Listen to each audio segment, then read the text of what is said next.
Mesdames, Messieurs, bonsoir. Vous êtes sur Gabon Première et merci de nous rejoindre dans cette édition d'information. En cette fin de semaine, l'actualité au Gabon reste dominée par la suite du procès des co-accusés de Sylvia Bongo Ndimba et de Noureddine Bongo Valentin. Ce matin, à la barre, Gabin Otandumba, ancien directeur général des impôts, Abdoul Seni Ossa, Mohamed Aliou Saliou, tous poursuivis pour blanchiment de capitaux, de détournement de fonds publics et association des malfaiteurs. Le compte-rendu de ce procès avec Cabrel Guinalemami et Évariste Ntoum. Cinquième journée de l'affaire concernant Sylvia Bongo et Noureddine Bongo Valentin. À la barre, la Young Team devant la cour criminelle spéciale avec Gabin Otandumba, l'ancien directeur général des impôts, accusé d'être parti avec un ordinateur lequel comportait des données relatives aux contrôles fiscaux des entreprises Assala et Gabon Télécom. Il y a près de 10 milliards pour Assala que vous avez pris l'engagement en violation du Code des impôts, que vous, en tant que directeur général, vous n'étiez pas habilité à conclure une telle transaction. L'habilitation générale de comptabilité d'Assala relève du programme de contrôle fiscaux de la direction générale des impôts. M. Yad Goulou m'a instruit de ramener le montant. Monsieur, nous ne sommes pas là dans le cadre des contrôles fiscaux. La deuxième affaire concerne celle d'Abdoul Seni Ossa, accusé de détournement de fonds publics, blanchiment des capitaux et d'association des malfaiteurs. L'accusé aurait été le directeur général d'une holding appartenant à la famille Bongo et détiendrait, sans le justifier, des grandes sommes d'argent dans plusieurs banques. À cette époque, ces virements avaient été effectués par M. Koudjé. La première fois que je vois le virement, je suis entré en contact avec lui et je lui ai dit j'ai reçu telle somme.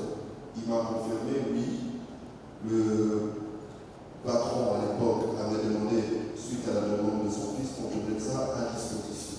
Notons cependant que le procès d'Abdoul Seni Ossa a été suspendu une fois avant d'être repris quelques minutes plus tard.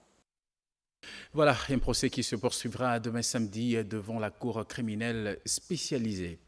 Une délégation du groupe Eramet était au cabinet du chef de l'État ce matin pour évaluer les avancées de l'exécution de la mesure relative à la transformation locale du manganèse. Reportage. Le projet de transformation locale du manganèse initié par le chef de l'État, Brice Clotaire Oligui-Nguema, prend véritablement forme. L'échange du jour avec le groupe Eramet aura permis aux interlocuteurs du chef de l'État de faire le point sur l'évolution de ce vaste chantier économique. Ces 4 derniers mois ont donc permis aux experts en charge du projet d'avancer considérablement sur les aspects techniques et il est question désormais de se projeter sur les prochaines échéances. C'était un honneur d'être reçu par le président et on a continué les excellentes discussions qu'on a sur le processus et le chemin qu'on est en train de faire ensemble pour la transformation du manganèse et la chaîne de valeur du manganèse.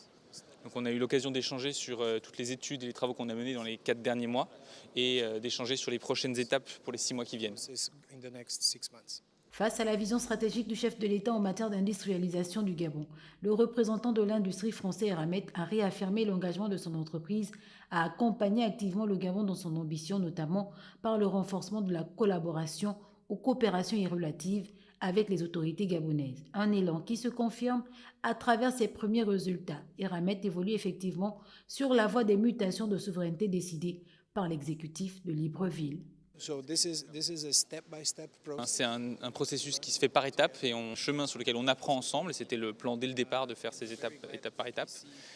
On a dans le détail de l'ingénierie, des projets, de comprendre non seulement ce dont on a besoin pour le projet d'usine et de four en lui-même, mais aussi tout ce qu'il y a autour comme infrastructure et comme besoin. Donc c'est toujours une chance et un plaisir de pouvoir discuter avec le président. C'est l'occasion d'apprendre, de mieux comprendre. Il y a des points sur lesquels le président a été d'accord avec nous et sur lesquels on a bien avancé, on a bien progressé. D'autres sur lesquels il faut qu'on réfléchisse et qu'on retravaille. Cette rencontre fut chaleureuse. L'enthousiasme des autorités gabonaises vis-à-vis de leurs hôtes et vice-versa était à la hauteur des fermes engagements en vue de booster le tissu industriel national par des transformations locales de plus en plus nombreuses. Le président de la République a également échangé ce matin avec l'entreprise Porteo au sujet du tronçon Alembe-Mikoui, un chantier déjà en cours qui devrait relier les provinces de l'Ogooué-Lolo du Moyen-Ogooué à celles de l'estuaire. Les tronçons Alembe-Mikoui sur la table de discussion Au Palais Rénovation, le chef de l'État Brice Clotaire Oligui Nguema recevait ce jour le groupe Porteo déjà à pied d'œuvre. Alembe Mikuyi, un axe stratégique sur le plan économique qui devrait connaître une cure de jouvence sur près de 300 km traversant les provinces du Moyen-Ogooué et de l'Ougué-Lolo. Grand chantier alternatif durable au transport ferroviaire. Ce tronçon apparaît comme une solution stratégique de diversification logistique, voire option interne du pays. Elle permettra de rallier plus efficacement la capitale Libreville, principal pôle portuaire et économique du Gabon, aux provinces du centre-sud, tout en favorisant l'intégration économique des localités rurales. Outre les enjeux économiques, ce projet routier s'inscrit en effet dans une dynamique plus large de réduction des disparités sociales en désenclavant les zones historiquement marginalisées en matière d'infrastructures et contribuer à améliorer l'accès aux services de base, à stimuler l'agriculture locale et à favoriser l'éclosion des bassins de production difficilement accessibles et conformément à la volonté du président de la République inscrit en lettres d'or dans son projet de société. Nous avons été convoqués par son Excellence Monsieur le Président pour une mise au point sur le chantier d'Alembe Mikuyi. Donc la question était de discuter des quantités de travaux à réaliser sur cette opération, les ouvrages d'art, les ouvrages hydrauliques, le maintien en attendant des ouvrages existants pour que le trafic ne soit pas interrompu et de la façon dont on va opérer pour faire les terrassements et faire en sorte que les travaux de cette route soient non seulement démarrent le plus vite possible, mais en même temps qu'on achève les travaux dans les délais qu'on a promis à son Excellence Monsieur le Président, ça veut dire 48 mois maximum. Nous sommes sortis de cet entretien avec des engagements fermes. Les collaborateurs de son Excellence Monsieur le Président ont pris note de ce que nous lui avons annoncé. Et donc voilà, la balle est chez nous maintenant. On part d'ici avec une volonté ferme de respecter notre engagement. Il est prévu que les travaux débutent concrètement en janvier prochain afin d'assurer la livraison dans les délais impartis pour un impact immédiat sur la mobilité locale, mais également l'interconnexion entre les différentes localités du Gabon, tout en créant des emplois directs et indirects dans les communautés riveraines. Une exigence du président de la République bien assimilée par l'entreprise à pied d'œuvre. Nous avons déjà commencé, nous faisons déjà ce qu'on appelle la maintenance, l'entretien, on traite les bourbiers, on purge des zones qui sont sensibles, on répare des ouvrages existants, on a fait les plateformes pour les installations de chantier, la carrière, les centrales à béton, les centrales à enrobé, les bureaux de chantier, tout ça c'est en cours. Maintenant, le vif du sujet qui est la route nationale, on va démarrer concrètement en janvier prochain, parce que le délai est très cher à son Excellence Monsieur le Président. Il veut absolument qu'on respecte les délais et les coûts. Alembe Mikuyi, un projet de plus qui représente la continuité de l'action du chef de l'État dans sa marche pour la modernisation des infrastructures routières. Porté au groupe, redéfinit les standards des infrastructures en Afrique en combinant excellence opérationnelle, innovation technologique et engagement durable. Il est un conglomérat panafricain spécialisé dans la construction et le développement. Puis le couple présidentiel s'est rendu cet après-midi aux obsèques de Mme Catherine Mba, qui fut la dernière épouse de feu le président Léon Mba. Catherine Mba est décédée le lundi 10 novembre 2025 à l'âge de 107 ans. Dans une atmosphère solennelle, le président de la République, accompagné de la première dame Zita Oligui Nguema, est allé s'incliner devant la dépouille de la défunte Catherine Mba, dernière épouse du premier président de la République gabonaise. La cérémonie, empreinte d'émotion et de recueillement, s'est déroulée en présence de plusieurs autorités administratives, de représentants des institutions, d'autorités religieuses ainsi que de nombreux proches et anonymes venus lui rendre un dernier hommage. Le coprésidentiel est allé saluer la mémoire d'une personnalité respectée et respectueuse dont le rôle auprès du feu président Léon Mba demeure gravé dans la conscience collective. Au cours de son recueillement, le chef de l'État a rappelé l'importance de préserver et d'honorer les figures qui ont contribué de près ou de loin à la construction de la nation. Feu Catherine Léomba Miko incarnait cette constance et cette loyauté qui inspirent encore les générations actuelles.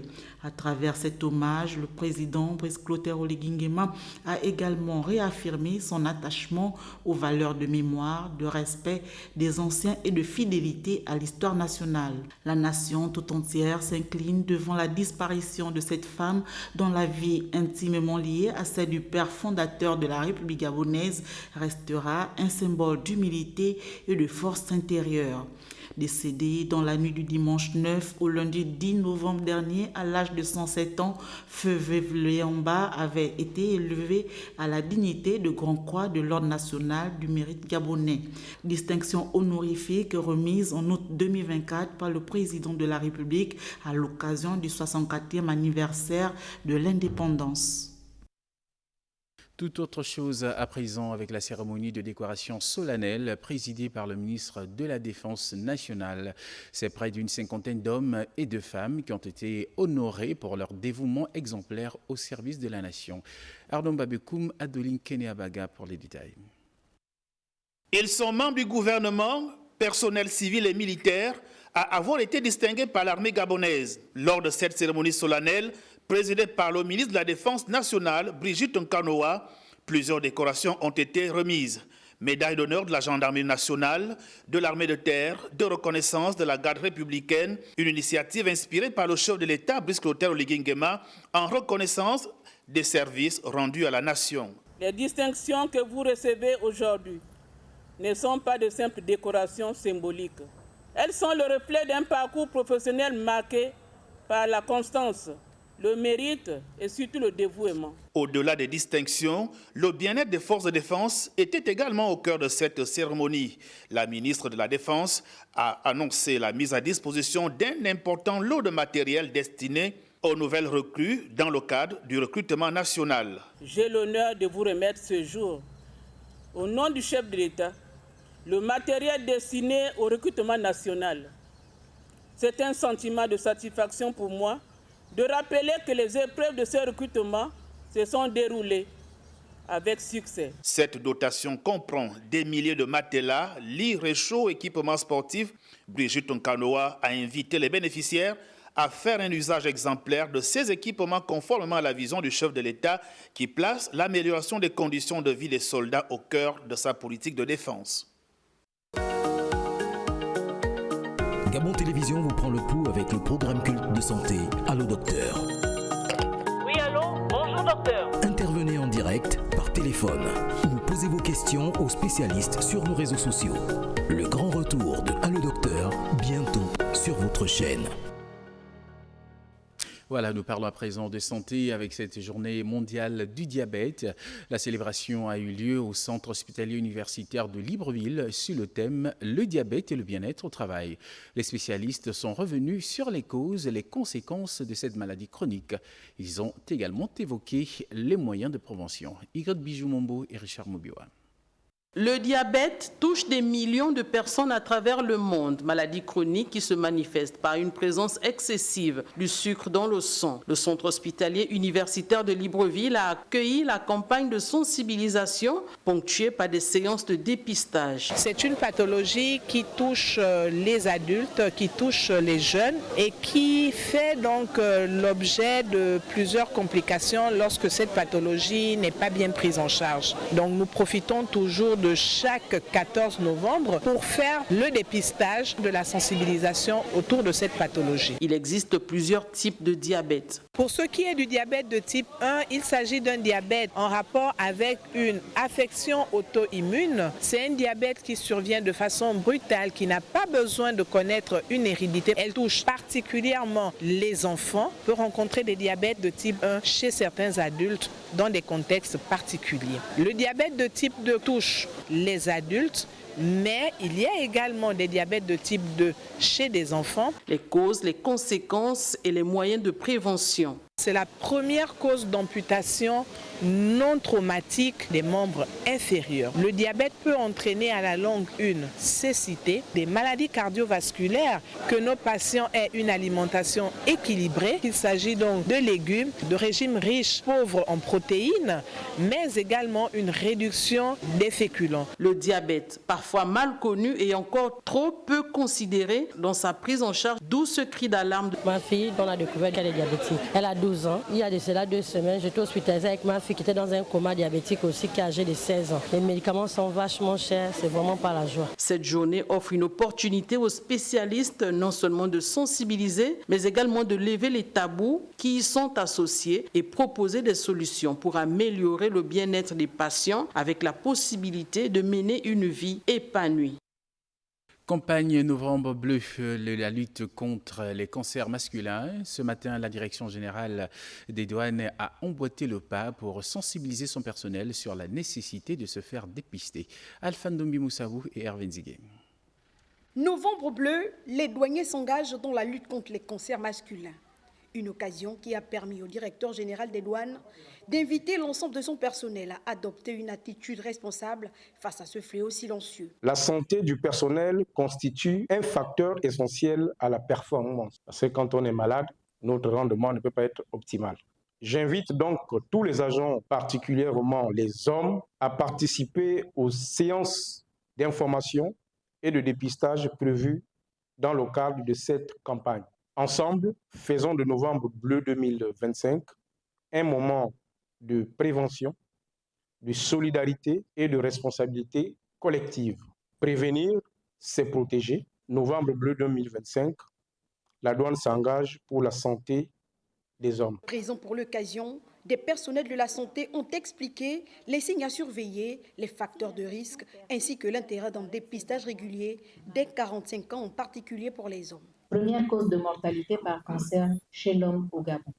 Donc vraiment, c'est un problème de santé publique. Il faut qu'on le prenne à bras le corps. Et il faut que les hommes se mobilisent pour leur santé. En marge de cette sensibilisation, la Direction générale prévoit dans les prochains jours des séances de fitness et une marche commando afin de joindre la prévention à l'action. Le Gabon et la Guinée équatoriale consolident leur partenariat dans le domaine du numérique et des télécommunications. Les ministres en charge de l'économie numérique des 2 pays ont procédé à la signature des accords après une série d'activités techniques et de terrain. Candy Mekui, notre envoyé spécial depuis la Guinée équatoriale. Réunis au Grand Hôtel Djiblo, les ministres en charge de l'économie numérique du Gabon et de la Guinée équatoriale ont présidé la cérémonie officielle de signature des nouveaux accords bilatéraux dans le domaine des télécommunications. Avant la signature, les délégations des 2 pays ont échangé sur les questions liées à l'interconnexion des réseaux, à la gestion commune des fréquences et à la facilitation des communications entre les 2 populations frontalières. Je souhaite également féliciter tous les opérateurs de téléphonie du Gabon et de la Guinée équatoriale qui, au cours des derniers jours notamment, mais depuis un peu plus longtemps, ont travaillé avec beaucoup d'assiduité pour que ces accords puissent prendre forme aujourd'hui de manière très concrète. En signant ces accords, le Gabon et la Guinée équatoriale confirment leur engagement à bâtir une Afrique centrale plus connectée, où la technologie devient un véritable levier de croissance et d'unité. L'interconnexion de nos réseaux nationaux par le CAP 4, fruit du projet Central African Backbone, représente une artère numérique vitale. Elle est le support technique de notre souveraineté numérique permettant la transmission à très haut débit de volumes considérables de données à des coûts optimisés. Mes vifs remerciements au président de la République de Guinée équatoriale, son Excellence, M. Teodoro Obiang-Nguema Basogo, et au président de la République gabonaise, son Excellence, M. Brice Clotaire Oligui Nguema. Visionnaires, leur engagement constant et leur soutien indéfectible à la réalisation de ces projets structurants.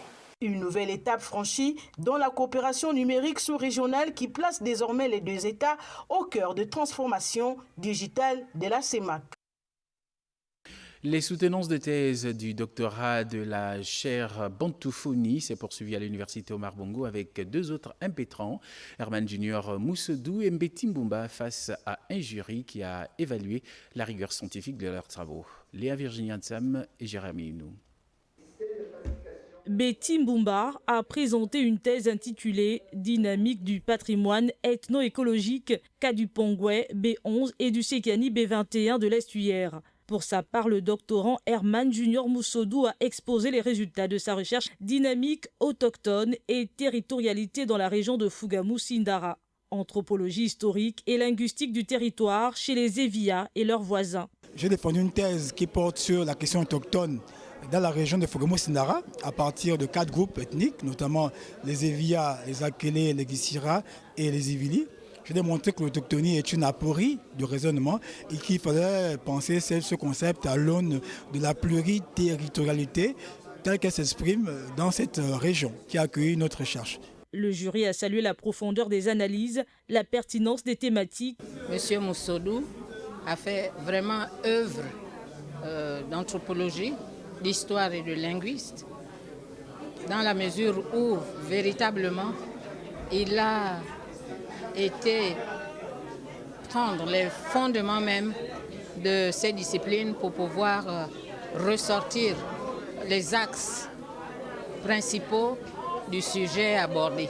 Ces soutenances confirment la vocation de la chaire Bantoufoni comme un espace d'excellence académique dédié à la valorisation des savoirs endogènes. C'est une satisfaction personnelle. C'est la preuve aussi qu'on peut, à l'université Omar Bongo, avoir des formations de qualité, produire des thèses de qualité et avoir des étudiants véritablement impliqués dans leurs recherches pour produire des travaux qui n'ont rien à envier à ce qui se passe dans les meilleures universités. Créée en 2018, la chaire Bantoufoni, langue en danger et sauvegarde de la biodiversité, s'est donnée pour mission de promouvoir les langues africaines et de renforcer la recherche sur les liens entre diversité linguistique, culturelle et écologie. La coordination internationale de la chaire est assurée par le professeur Patrick Mougama Daouda. Et puis l'École supérieure d'ingénierie et d'innovation technologique a également lancé une série de soutenances au cours desquelles 23 apprenants ont présenté les travaux qui couronnent plusieurs années d'études. Lolita Obonou et Guy Serge Dinzambo. C'est un jour mémorable pour les étudiants du cycle licence de défendre leurs travaux de fin d'études devant un jury d'experts. Un passage déterminant, fruit de plusieurs mois d'efforts. Ma soutenance portait sur la mise en œuvre de la norme ISO 27001 pour une entreprise qui fait dans les services financiers. Donc, j'ai participé à cette mise en œuvre-là et aujourd'hui, elle est en phase d'obtenir cette certification. J'ai eu mention très bien avec une note de 17. Et je suis assez fier de moi parce que cette note reflète exactement le travail que j'ai effectué pendant tout mon cycle de licence. Pour l'avenir, j'ambitionne aussi participer à l'inclusion financière de mon pays, le Gabon, dans un contexte plus général au continent africain. Cette année, les soutenances mettent à l'honneur des projets ambitieux, innovants et concrets et porteurs d'avenir, démontrant la qualité de l'enseignement dispensé et la maîtrise des étudiants. J'ai proposé les entreprises qui utilisent des fournisseurs comme Google Workspace ou encore Microsoft Entra-ID peuvent déjà utiliser Portail Captif pour pouvoir se connecter avec leur adresse mail et mot de passe de Google Workspace ou encore Microsoft. Grâce à un équipement de formation à la fine pointe de la technologie, ces salles connectées dans un cadre d'apprentissage conforme aux standards internationaux. On est dans les domaines un peu plus pointus comme la monétique, la cyberdéfense, la virtualisation qui sont recherchées en termes de profil pour les entreprises. Les thématiques qui sont abordées, ce sont les thématiques qui frappent aujourd'hui les entreprises, comme la sécurité informatique, comme le monitoring des infrastructures réseau. Aujourd'hui, les entreprises ont besoin de solutions. Nous ici, la qualité, c'est vraiment la norme. À travers ces soutenances, EasyTech confirme sa mission, former une nouvelle génération d'ingénieurs et d'experts gabonais compétents, créatifs et prêts à faire briller le numérique africain. 60e anniversaire du Trésor. À la suite du siège de Libreville, le personnel des différents services du Trésor provincial du Haut-Ogooué ont à leur tour célébré les 60 années de vie de leur institution. Guy Madjupa Sanguitaba et Aimé Joël Adjaï. En provenance de toutes les unités basées dans la province, les personnels des services du Trésor en activité dans le Haut-Ogooué ont pris rendez-vous à Franceville pour la célébration indifférée des 60 ans d'existence de l'institution. Après un bref rappel du chemin jusque-là parcouru, le trésorier provincial a exprimé la fierté d'être à ce jour un agent du Trésor. Une fierté qui exige en contrepartie le respect des règles et normes établies. En effet, l'administration évolue dans un cadre, un environnement en perpétuel changement. C'est donc au sens de la science administrative, une science de l'ordre et du bon ordre. J'invite donc tous les agents du Trésor ici présents de mettre en évidence les valeurs qui permettent d'assurer la qualité des services, l'équité, la rigueur, la ponctualité, l'impartialité, le respect de la hiérarchie et des usagers, comme le rappelle sans cesse notre directeur général. Il a également loué les efforts de sa hiérarchie pour la modernisation de cette administration. La vision du ministre, le ministre d'État Henri-Claude Oyima, annonce l'entrée de notre administration dans l'ère du numérique, marquée par la digitalisation de nos services. Ce projet va sans nul doute révolutionner les métiers du Trésor public. Il nous revient de nous une nouvelle dynamique pour le bien de notre pays. Avant la réception dans une structure UP de la place, les agents du Trésor ont communié autour d'une série d'activités. Il y a eu notamment la marche sportive à travers la ville, ainsi que la séance de fitness à la trésorerie provinciale. Le football était également au programme, des activités pour renforcer l'esprit d'équipe, l'esprit d'entreprise entre agents du Trésor dans le Haut-Ogooué. Le président de la Ligue des jeunes de l'Union démocratique des bâtisseurs a présenté à la presse ce matin une initiative qu'il estime être novatrice et historique, portée par la jeunesse de sa formation politique. C'était au cours d'une conférence de presse en présence de Cyril Ngalekou et Michel John Boudéon. Dans son propos liminaire, avec un bureau de la Ligue des jeunes de l'Union démocratique des bâtisseurs au complet, Anissé Ngo n'est pas allé par 4 chemins pour décliner devant les femmes et hommes des médias l'initiative novatrice et historique pour les jeunes de l'UDB. Nous avons lancé sur nos plateformes officielles un appel à candidature destiné à la jeunesse de notre parti pour occuper des postes de responsabilité au sein de nos délégations provinciales, départementales, communales, d'arrondissement et de la diaspora. De ces postes, il s'agit des postes de président, rapporteur et de conseiller. Si pour le président de cette Ligue des jeunes, l'objectif est de faire la politique autrement en mettant en avant les valeurs d'inclusivité du président fondateur de ce parti, cet appel à candidature ouvre la voie à une participation plus active et responsable de la jeunesse. Nous attendons à peu près 641 jeunes qui seront en responsabilité sur le plan national comme au niveau de la diaspora. Et ces 600 jeunes qui seront retenus, nous aurons des échanges avec eux. Sur les faits d'actualité, le premier des jeunes bâtisseurs n'a pas éludé la question sur le procès Sylvia Bongo et Noureddine Bongo Valentin en cours. Nous attendons tout simplement les décisions qui seront rendues par la justice. Pour l'heure, les candidatures au poste à pourvoir restent ouvertes jusqu'au 25 novembre 2025 et les conditions de participation ainsi que les critères d'éligibilité sont consultables sur les plateformes officielles de la Ligue de jeunes bâtisseurs. Et puis le révérend pasteur Emmanuel Ochofa, chef spirituel et administrateur de l'église Christianisme Céleste, séjourne à Port-Gentil, la capitale économique. Son passage est marqué par le lancement d'un projet de haute portée sociale au profit des plus faibles. Les détails avec Christine Sam et Rodney Mayoulou. C'est un séjour rempli du révérend pasteur Emmanuel Mobilina Friday Ochofa, le premier à Port-Gentil qui a débuté par une audience chez le président du conseil départemental de Benjé. La délégation s'est ensuite transportée sur le site prévu pour accueillir la fondation Ochofa pour y poser la première pierre. Le projet d'une portée sociale impressionnante témoigne de l'engagement de l'église Christianisme Céleste à œuvrer aux côtés de l'État gabonais dans la formation et la protection des enfants. Il a mis sur pied une fondation CE Ochofa qui est déjà active aux États-Unis, active à Londres. Elle devra accompagner toutes les initiatives relatives au social. Il a le souci de faire en sorte que, au-delà de la prière, que l'éducation suive pour soutenir l'éducation de base que les parents donnent aux enfants. C'est pour cela qu'il est venu pour la pose de la première pierre d'un orphelinat. Le projet prévoit également la construction d'une maison d'accueil destinée aux enfants victimes de maltraitance ou en conflit avec la loi. Les femmes objets de violences conjugales notamment pourront elles aussi y trouver refuge. Plusieurs infrastructures verront également le jour, en l'occurrence un plateau sportif, une crèche, une garderie, une école pré-primaire, un primaire et un collège, etc. Le révérend a par ailleurs mis à profit son séjour pour recommander le Gabon entre les mains de Dieu. Il est venu aussi pour prier pour la paix, la stabilité, et que tout ce qui a été mis en branle pour permettre aux Gabonais d'avoir leur dignité et le reste, que Dieu fasse que ce soit accompli et que les bénédictions soient sur ceux qui nous gouvernent. Un culte d'action de grâce au cours duquel l'homme de Dieu a livré un message d'unité et de repentance a mis un terme à son séjour à Port-Gentil. Voilà, ainsi s'achève cette édition d'information. Ce fut un plaisir pour moi d'avoir été en votre compagnie tout au long de cette semaine et j'aurai le plaisir de vous retrouver très prochainement sur nos antennes. Excellent week-end et à bientôt.